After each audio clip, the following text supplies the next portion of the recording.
नमस्कार दोस्तों, दर्पण क्लासेस विपिन चौधरी में आप सब लोगों का स्वागत है। आज हम आपको कराएंगे बहुत ही इंपॉर्टेंट टॉपिक, मतलब कि ये है कि साक्ष्यों का परीक्षा के लिए कमीशन।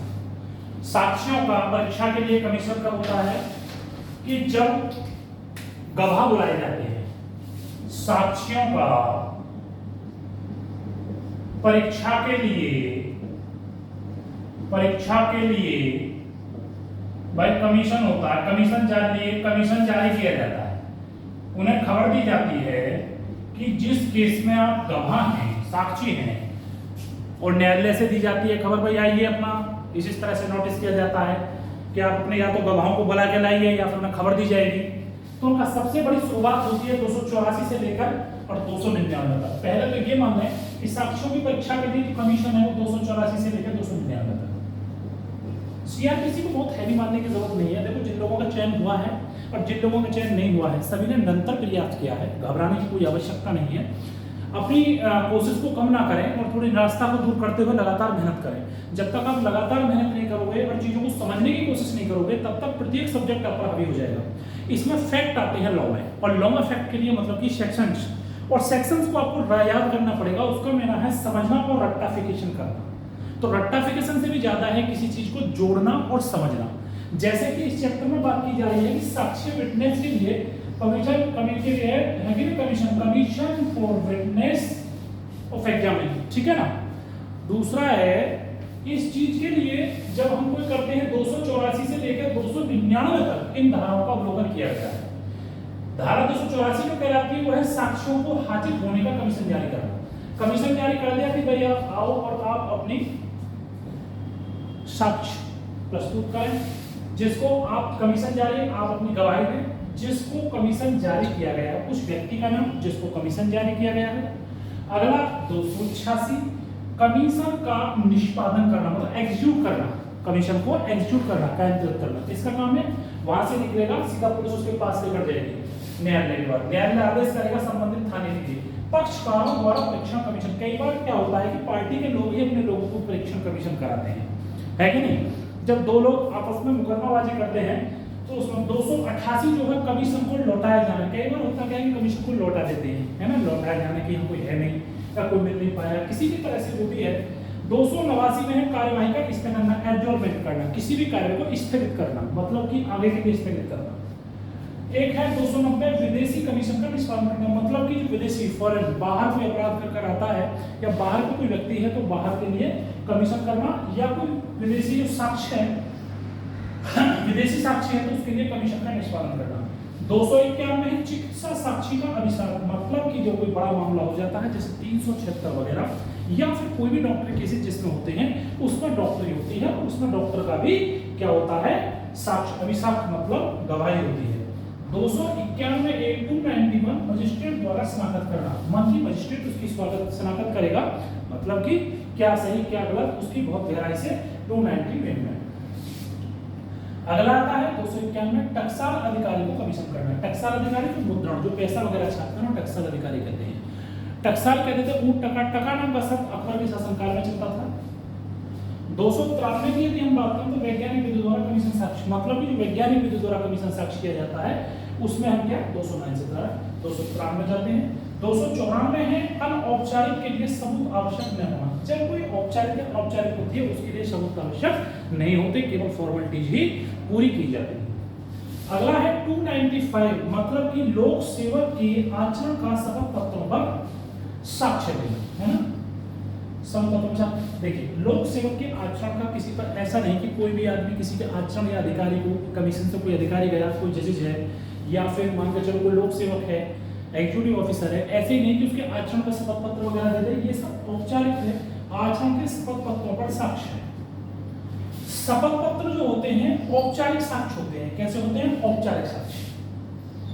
और 297 प्राधिकारी द्वारा शपथ पत्र ग्रहण करना, जो व्यक्ति, जो प्राधिकारी उनका शपथ पत्र, मतलब कि लोक सेवक अधिकारी का शपथ पत्र, आचरण शपथ पत्र जो करेगा उसके लिए जो अलॉट होता है उसे हम प्राधिकारी कहते हैं।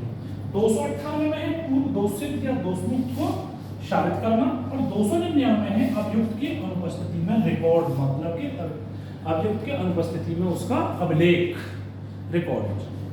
तो फिर हम आपको याद कराते हैं एक बार और पीछे चलते हैं साक्ष्यों को हाजिर होना 284 में, 285 में जिसको कमीशन जारी किया गया है, 286 कमीशन का निष्पादन करना है, 287 है पक्षकारों द्वारा परीक्षा का निष्पादन है, 288 है कमीशन को लौटाया जाना है, 289 में कार्यवाही का स्थगन है, 290 में विदेशी कमीशन का निष्पादन है, 291 में चिकित्सा साक्ष्य को अभिसाक्ष्य है, 291 में मजिस्ट्रेट द्वारा शनाख्त करना है, 292 में टकसाल अधिकारियों को कमीशन जारी करना है, 293 में वैज्ञानिक विधि द्वारा कमीशन साक्ष्य है और 294 में औपचारिक के लिए सबूत आवश्यक है, 295 में लोक सेवक के आचरण की शपथ पत्र पर साक्ष्य है, 296 में शपथ पत्र पर औपचारिक साक्ष्य है, 297 में प्राधिकारी जो अलॉट अधिकारी होता है उसके सामने साक्ष्य है, जो साक्ष्यों में पूर्व दोष सिद्ध या दोष मुक्त साबित करना, 200 में अभियुक्त की उपस्थिति में अभिलेख इन रिकॉर्ड्स जो होते हैं उसके अनुसार से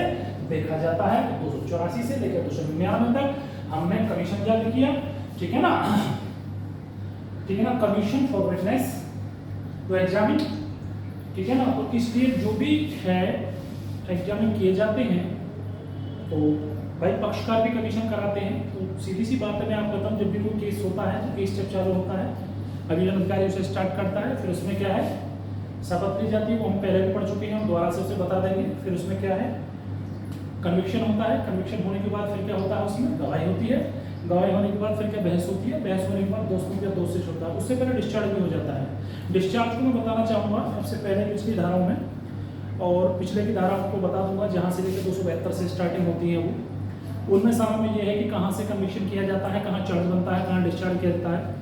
यदि मजिस्ट्रेट के यहाँ अभियुक्त ये आवेदन करता है कि जी मैं तो निर्दोष हूँ, मुझे पुलिस ने इसमें बाहर कर दिया है और आप साक्ष्य और अभिलेख के आधार पर मुझे ये लग रहा है कि मैं इस केस में लिप्त नहीं हूँ, तो कई बार मजिस्ट्रेट ही उसे आदेश कर देता है और उसे डिस्चार्ज कर देता है। और मजिस्ट्रेट को लगता है कि इसने वाकई ये कृत्य किया और ये इसमें शामिल है, तो मजिस्ट्रेट फिर उसे माफी नहीं देता, फिर उसमें चार्ज फ्रेम करता है। क्या करता है? चार्ज बनाता है और चार्ज बनाने के बाद फिर उस पर केस पूरी तरह से लिप्त हो जाता है और उस पर चार्जशीट चार्ज तैयार हो जाता है। चार्ज तैयार होने का मतलब है कि चार्ज विकसित करता है, जिन जिन सेक्शन में उसे दिखाई पड़ता है कि इन सेक्शन में इस व्यक्ति के अलावा दोष सिद्ध लगाना चाहिए या दोष मुक्त करना चाहिए, फिर उसके बाद वो उसी तरह से आगे की प्रक्रिया जारी हो जाती है।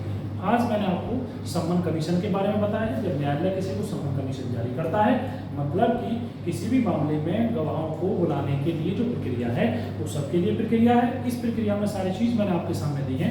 पहली प्रक्रिया का यदि आप देखें, शुरुआत विदेशी भी है, टकसाल अधिकारी भी है और तुम्हारा मेडिकल ऑफिसर्स भी है, सबके साक्ष्य होते हैं, पुलिस साक्ष्य भी होता है, वो इंस्टीट्यूट में ही आ जाता है, ठीक है ना। और दूसरी बात, इसमें निष्पादन कैसे किया जाता है, एब्जॉर्बमेंट कैसे किया जाता है, वो सारी चीज़ों का मैंने निष्पादन इसमें किया है। और मतलब कुल मिलाकर मेरा कहने का तात्पर्य है, सीआरपीसी में ज़्यादा से ज़्यादा आपको इसी तरह से कराऊंगा। आप मेरी क्लास को ज्वाइन करते रहें, लगातार मेरे चैनल को सब्सक्राइब करें और लाइक करें। दूसरी बात, अपनी नोटबुक लेकर बैठें, जो मैं पढ़ा रहा हूँ उसे नोट डाउन करते चलें।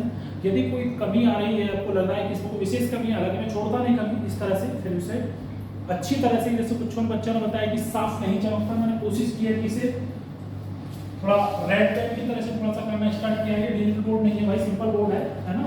यहाँ मैं कोशिश करता हूँ तो आपको ज़्यादा से ज़्यादा और ठीक से ठीक चमके। इन सब चीज़ों को आप अच्छे से याद करें और देखें, ठीक है ना। तो आज के लिए इतना ही, धन्यवाद, फिर मिलते हैं।